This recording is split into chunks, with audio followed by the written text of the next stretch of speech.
Tonight is part 2 of our deep dive into the trial of Sean Diddy Combs. And in this episode, we're focusing on Cassie Ventura's testimony. Cassie dated Combs on and off for over a decade, and on the stand, she held nothing back. Hi, I'm Katie Ring, and welcome to Night Watch. If you're into true crime, real-time courtroom drama, and late-night deep dives, you're in the right place. Subscribe to my YouTube channel or follow me on Spotify. We have new episodes every weeknight. Sean Diddy Combs, once one of entertainment's most powerful moguls, accused of crimes so heinous, he faces the possibility of spending the rest of his life behind bars. Cassie Ventura, Sean Combs' former girlfriend and the prosecution's key witness, was back on the stand for a second day with more explicit testimony.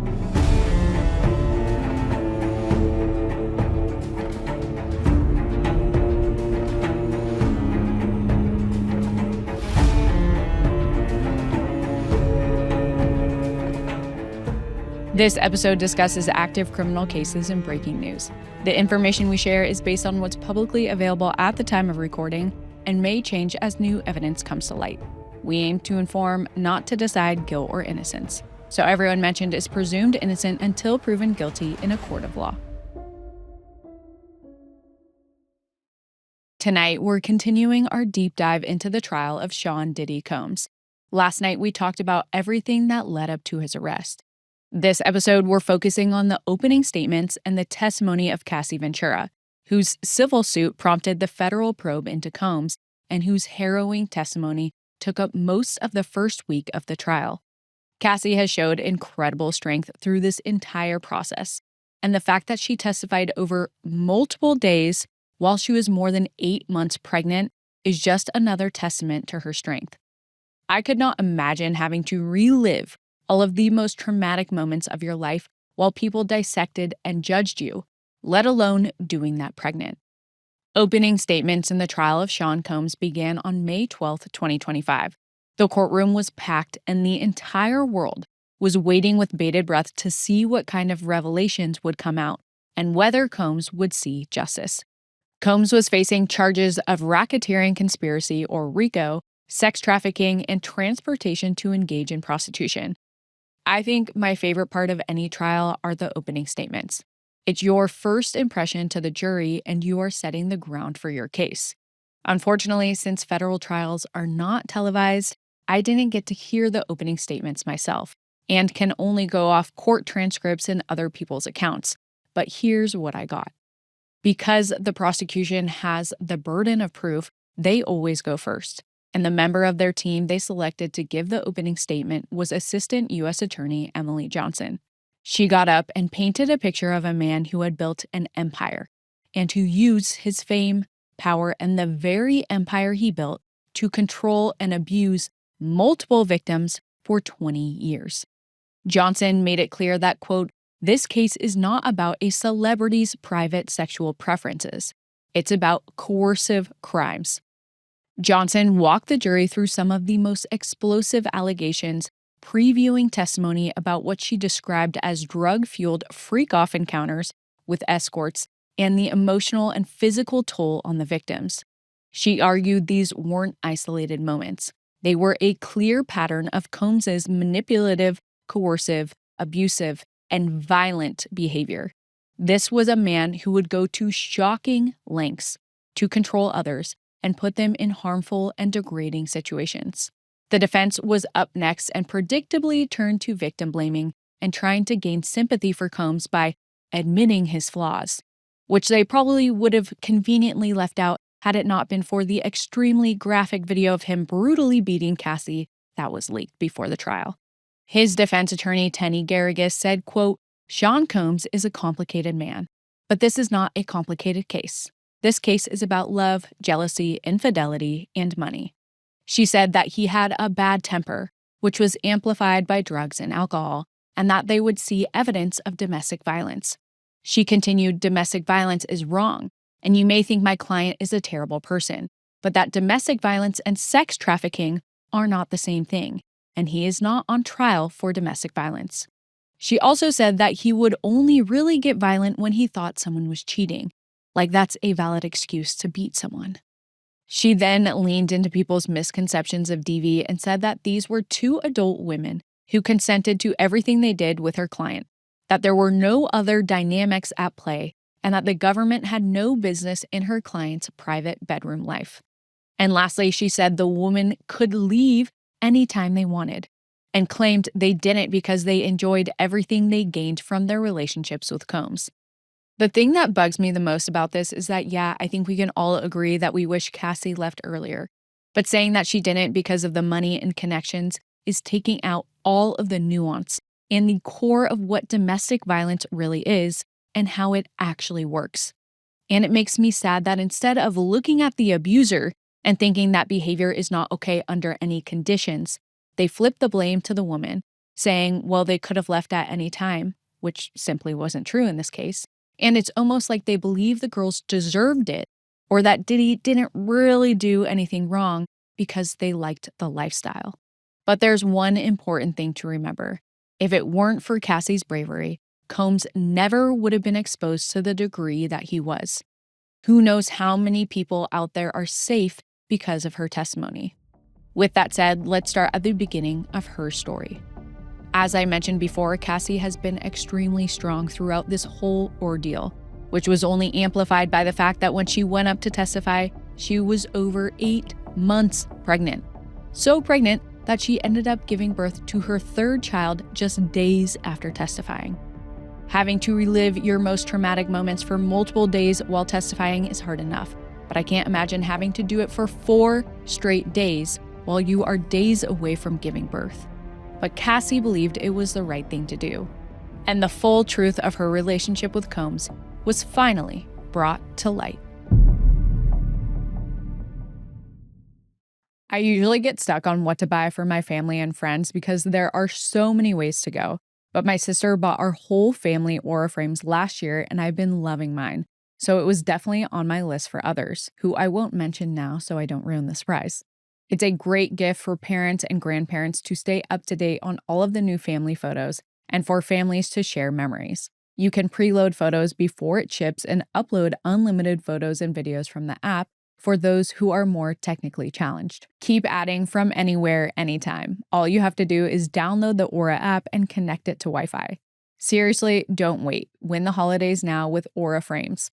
For a limited time, save on the perfect gift by visiting auraframes.com to get $35 off Aura's best-selling carver matte frames, named #1 by Wirecutter, by using promo code CRIMEHOUSE at checkout.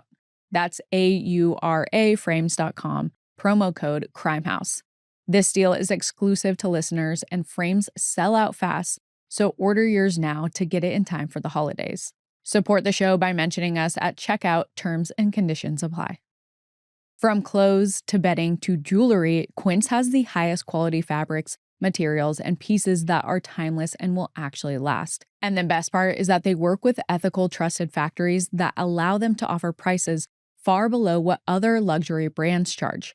Last time, I promised you an update on the linen duvet I bought, and I can now confirm that after a few washes, the linen fabric is super comfy and looks amazing. I will definitely be gifting some items from Quince for Christmas, and I might have to sneak in another item for myself.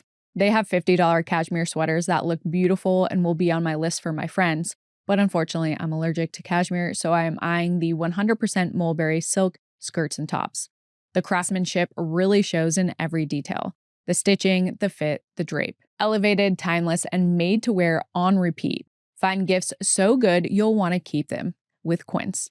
Go to quince.com/CHD for free shipping on your order and 365-day returns. Now available in Canada too. That's QUINCE.com/CHD to get free shipping and 365-day returns.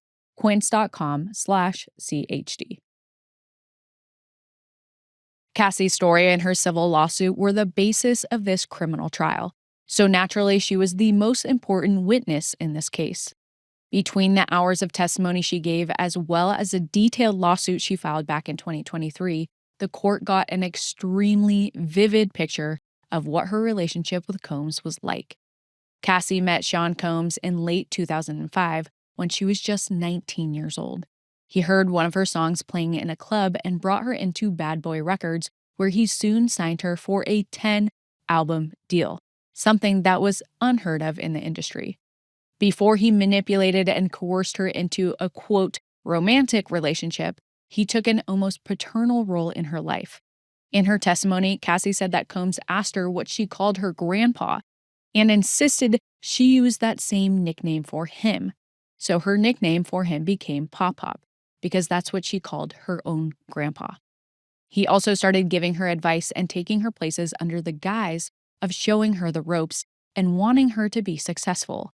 And that's what she wanted the most, a successful career. So she went along with it. Soon, though, he started inviting her to spend more and more time with him, mostly under the guise of doing marketing events, but in reality, he was starting the process of grooming her and isolating her from her loved ones. He dismissed her relationship with her then boyfriend, and as a way to exercise even more control over her, he started pushing her to do drugs. At first to fit in, since it was part of the lifestyle, but then as a way to control her. All the while, he also had a tight grip on her entire livelihood. Everything she'd worked for as a musician was in his hand. When Diddy proposed the 10-album deal, he knew that she wouldn't be able to go to any other record company if she walked away from him, and that her career would be over. At Cassie's 21st birthday party, Combs got Cassie alone and forced her to kiss him. They were both with other people at the time. Combs was in a long-term relationship with model and actress Kim Porter, who is the mother of a few of his children. But that wasn't the only reason the forced kiss made Cassie so upset. She knew it was wrong on so many levels. She ran out of the bathroom in tears, but Combs knew she was completely powerless. After that incident, he used his wealth, celebrity status, and not to mention their power dynamic to convince Cassie he could help her achieve success and a good life. The same year she turned 21, Combs lured Cassie to Florida under the guise of a promotional party. But when she got there, there was no party. Instead, that weekend was the beginning of Cassie's living nightmare. Throughout the trip, Combs forced her to take a ton of drugs and eventually coerced her into having sex with him. And when they returned, he kept showing her how much control he had over her, all while making his actions seem generous. Combs paid Cassie's rent, got her a car, bought her clothes, and in exchange, demanded to know where she was and who she was with at all times. On top of that, Combs quickly became physically abusive. Cassie said he regularly hit her in the head, knocked her down, and stomped on her. The level of abuse was completely horrifying. But according to another witness named George Kaplan, who'd worked as Combs's personal assistant, Cassie still tried to stick up for herself. Once, while the three of them and a few of Combs' other employees were on a private jet, Combs lost his temper at Cassie and started threatening to hit her with a drinking glass. Cassie turned to the others and yelled, "Isn't anybody seeing this?" But everyone ignored her. Every single person averted their gaze. Then George heard glass breaking. So many people blamed Cassie for not leaving, but they failed to question everyone who was complicit in her abuse, everyone who stood around and turned their cheek. But this also shows Diddy's power over everyone in his orbit. Everyone was afraid of him, even his huge bodyguards, because they knew what Diddy was capable of. And they knew the repercussions for disobeying him would be harsh and swift, and that they would be blackballed from the industry and not be able to find work anywhere else. After that incident, though, George ended up quitting because he couldn't fix Combs's problems anymore. Cassie said it was a few years into their relationship when she realized just how many people knew about the physical abuse Combs inflicted on her. For example, in January of 2009, they were at a club together, and when Combs noticed her talking to someone else in the industry, he became so enraged that he forced her to leave the club with him. They got into a car together, and Combs immediately attacked her, hitting her and kicking her. One of his security officers tried to talk him down, but no one physically intervened. Then when the car pulled over, Cassie got out and tried to run, but Combs caught her and continued attacking her with no one stepping in. This was one of the most brutal incidents up to this point, and afterward, Combs had some of his staff take Cassie to a hotel to recover.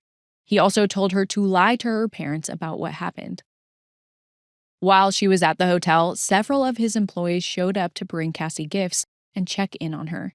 And that's when she realized that everyone was aware of how violent he was. Combs soon made it a habit to stash her away in hotels after the more serious beating so the paparazzi couldn't photograph her bruises. When people say she could have left at any time, they fail to remember that when she requested to leave, the security guards refused and kept her locked away in the room. When Cassie was asked in court how frequently Combs became violent with her, she softly responded, "Too frequently." She testified that if she made the wrong face, the next thing she knew, she was getting hit in the face, and that if she didn't respond to his call immediately, he would call over and over again, and his staff, including security guards, would join in on the search to find her and bring her to him. This wasn't even the full extent of his diabolical level of control over Cassie. Cassie started experiencing memory problems from the drugs and the beatings, and when she went in for an MRI, Combs's employees took her to the appointment and made sure her private medical records were sent directly to him. At the same time, Combs also seemed racked with guilt after every single instance of abuse, and he tried to make it up to Cassie by showering her with gifts.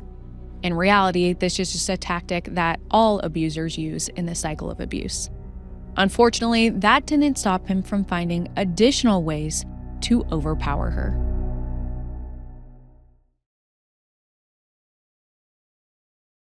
When Cassie Ventura took the stand against Sean Combs in May of 2025, she and other witnesses described Combs's bizarre and degrading abuse. After they were together for a bit, Combs confided in Cassie and told her that he had a voyeurism fetish and wanted to hire male sex workers so he could watch her have sex with them.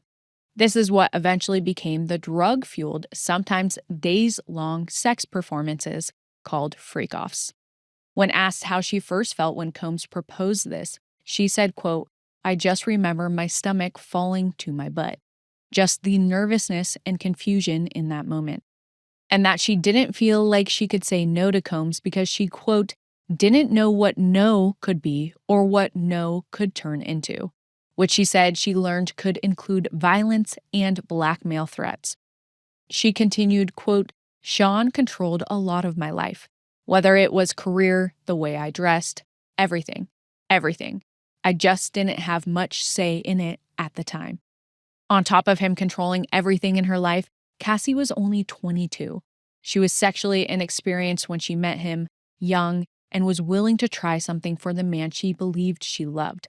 But after the first encounter with a sex worker, Combs started demanding it more and more. Soon, Combs started making bizarre requests during the so-called freak-offs. He forced Cassie and the men they hired to douse themselves in baby oil. Cassie said they used about 10 bottles for each encounter. It created a huge mess, and it was clearly a way for Combs to degrade her and the other person. But this wasn't the only way he liked to degrade Cassie. In one freak-off, Cassie said that he instructed 2 people to urinate on her at once while he filmed it.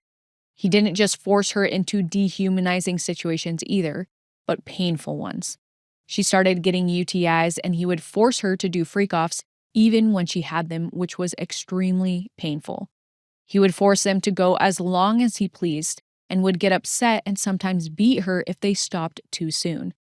To make the performances last longer, Combs would often encourage Cassie and the other person to take drugs, including cocaine, ecstasy, alcohol, marijuana, GHB, and ketamine. Cassie said that she did this as a way to numb herself during the experience. Because of the drugs, physical tolls, and dehydration, these events would take days to recover from. Understandably, Cassie dreaded each encounter. Sometimes she'd be so nervous and afraid beforehand she'd throw up, but Combs would still force her to go through with it. Remember, he was in control of her entire life. Plus, we know from the hotel footage that even when Cassie tried to get away, Combs wouldn't let her. Even though she hated doing it, she didn't have a choice. On her 29th birthday, Combs even made her leave in the middle of her party to go to a hotel for a freak off. She tried to resist, but his security guards forced her. As their relationship progressed, the freak off started happening more and more often, sometimes even weekly. And she said that the freak offs became a job in and of themselves. Cassie said that planning and recovering from the freak offs took up so much time that it was hard to find time to work on her career, which only further deepened her financial dependence on Combs. And any spare time she could find to work on music went nowhere, because the hundreds of songs she worked on were never released. On day 2 of her testimony, they started off with the hotel footage where Combs is seen dragging and kicking her, and she also said he threw a vase at her. She talked about how after the incident, she was kept in a hotel room and they did not let her go home to see her parents as she requested. Jurors were also shown pictures of the movie premiere she had to attend shortly after the attack, and she went over the bruises she had. She also testified that Combs would constantly threaten to release the videos of her, and that, quote, "I feared for my career, I feared for my family. It's just embarrassing. It's horrible and disgusting. No one should do that to anyone." When asked if she ever tried to fight back, she said she did try earlier in the relationship, but learned it could escalate the fight more and make it worse for her. She said that the freak-offs made her feel empty and gross, and that she developed an opioid addiction because she would use them to numb her from the experience. She recounted a time where she was getting ready for Drake's music festival, and Combs got into a fight with her and her friends, and he threw her into a bed frame, where she suffered a significant gash above her eye, which she had to go to a plastic surgeon to get fixed. She said that afterward she texted Combs a photo of her injured face and wrote, "So you can remember." And he just replied, "You don't know when to stop. You pushed it too far," and continued to push. Sad. Yeah, she's the one who pushed it too far. She also recounted another incident at the Cannes Film Festival where she got into an argument with Combs after he accused her of taking drugs from him and kicked her off of his yacht, leaving her stranded with no shoes, no passport, and nowhere to stay. She said that on the commercial flight home, he made her watch one of the freak-off tapes on his laptop while other people were around them, and he told her he was going to embarrass her and release them. The prosecutor showed the jury stills from some of the freak-off events, and many members of the jury had visible reactions, including eyes opening wide, looks of shock, and one juror shook his head. She also testified that she saw Diddy hold one of her friends over the railing of a balcony at her LA apartment before he took her down and threw her on the patio furniture. And about another occasion where she saw him hit one of her longtime friends in the head with a hammer, which ended their friendship. They then ventured into the end of their relationship. Cassie said that before she ended their relationship in 2018, she was experiencing PTSD and started blacking out and sleepwalking. Cassie met up with Combs for dinner in September of 2018, where she broke the news. Surprisingly, Combs was okay with it. They kept talking, and Cassie felt that he was finally hearing her out and making an effort to understand her feelings. They both felt like they had closure, and when they left the restaurant, Combs offered to walk Cassie back to her apartment. Then, once they were at the door, his caring demeanor quickly changed. Combs asked to come inside, and Cassie told him no, but he wouldn't listen. He forced his way in, and Cassie began crying. She knew exactly where this was going. No matter how much she cried or said no, Combs ignored her and essayed her on the floor of her apartment. After that, they had one more consensual encounter, which I think confused many people. But if you know anything about DV, it is not all that surprising. Cassie said that they had, quote, been together for over 10 years. You just don't turn feelings off. Like, I didn't hate him. However, after this last encounter, Cassie knew she needed to get out once and for all. Her entire adult life had been manipulated and controlled by her abuser. The trauma was still so persistent, she was plagued by the thoughts of suicide and struggled with drug addiction. But there was a bright spot in all of this as well. Despite the mountain of healing she had ahead of her, Cassie was finally free to make her own choices, both in business and in her personal life. After all of the suffering she'd been put through, Cassie finally found true love. She started seeing a man named Alex Fine. They had actually met back in 2018, the same year Cassie broke up with Combs. And they actually met through him as well. Combs had wanted Cassie to start working out with a personal trainer, which is what Alex did for a living. In addition to running a wellness coaching platform, Combs hired him, and Alex and Cassie were fast friends. Alex was caring, supportive, and empowered Cassie to make her own decisions about her health and well-being. That dynamic didn't change when she finally got Combs out of her life. Pretty soon, Cassie and Alex fell in love. In January of 2019, they went public with their relationship on social media. Several months later, they made another big announcement. Cassie was pregnant. Alex wrote a heartfelt caption on social media underneath a photo of him kissing Cassie on the cheek. It was a note to his future daughter, saying, "I will be the first man in your life and will show you the greatest love and affection, now and forever. I never thought my heart could grow bigger after meeting your mother.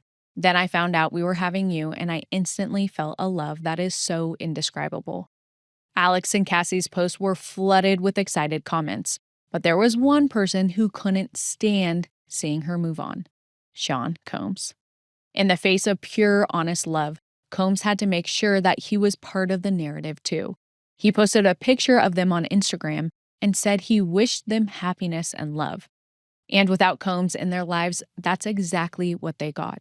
In August of that year, Cassie and Alex tied the knot. Cassie had officially started her own life, and Sean Combs couldn't take it. A couple years later, in June of 2022, when he won the BET Lifetime Achievement Award, Combs thanked Cassie in his acceptance speech for helping him through the, quote, dark times. The public didn't think much of it because at this point, the hotel footage of Combs assaulting Cassie hadn't been released yet. If anything, people thought it was weird just because Cassie was now married to someone else. Cassie kept posting as usual on social media without responding at all to Combs' shout-out. She seemed completely unfazed. But beneath the surface, she was still suffering. I think a question that was lingering in a lot of people's minds when Cassie first brought this lawsuit was, why now? And in the last part of her direct, we got the heartbreaking answer.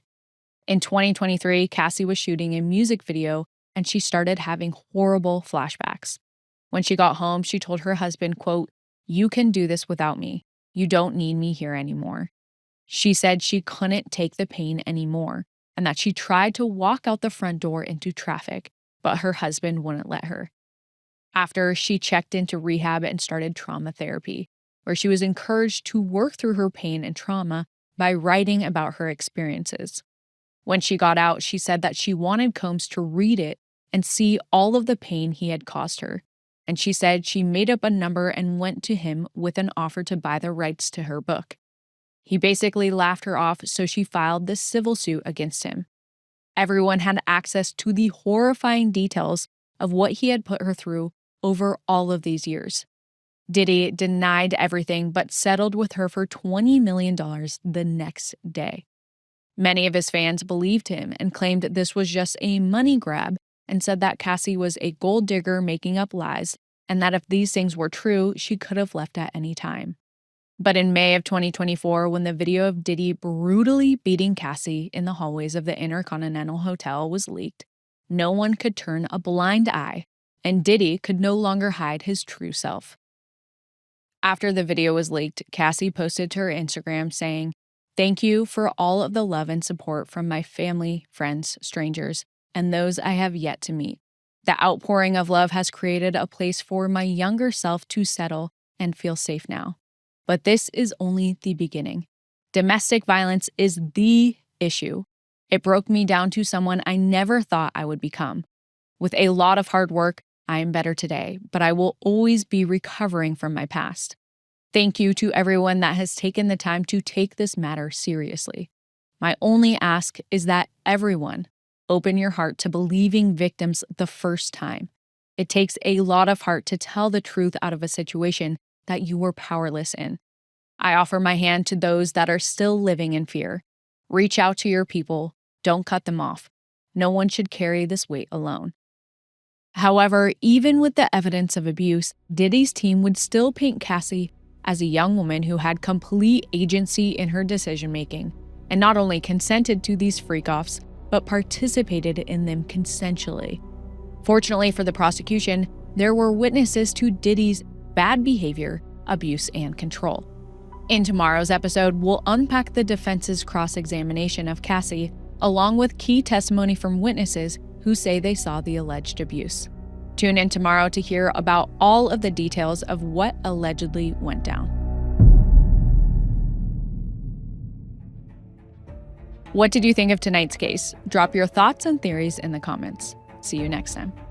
If you haven't already, subscribe to our YouTube channel at Crime House Daily and follow us on social media at Crime House 24/7 for real-time updates, because the pursuit of justice never stops.